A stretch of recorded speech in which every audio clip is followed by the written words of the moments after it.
Во врска со видеозаписот кој беше споделен на социјалните мрежи, а во кој се гледа како машко лице насилно се однесува кон женско лице,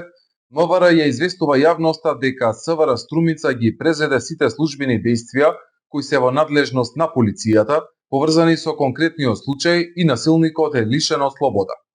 Имено настанот во СВР Струмица беше пријавен на 23 март 2025 година во 8 часот и 25 минути од страна на мајката на жртвата.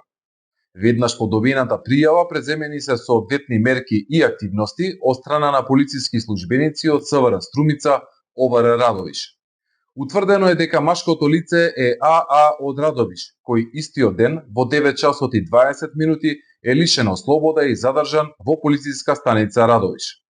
Исто така бил извршен службен разговор и со нападнатата жена во присуство на социјален работник од јавна установа меѓуопштински центар за социјални работи Радовиш, при што таа кажала дека видеозаписот е од јули 2024 година.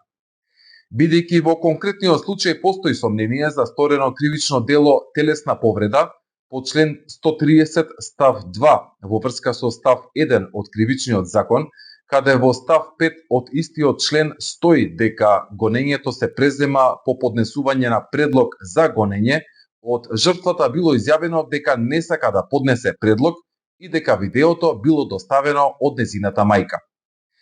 За настанот бил запознаен јавен обвинител од Основното јавно обвинителство Радовиш, по чии насоки биле преземени и понатамошни мерки. Врз основа на преземените мерки од страна на ОВР Радовиш до Основното јавно обвинителство Радовиш на 25 март 2025 година е поднесена кривична пријава против АА поради постоење на сомнение дека сторил кривично дело телесна повреда по член 130 став 2, а во врска со став 1 од Кривичниот закон.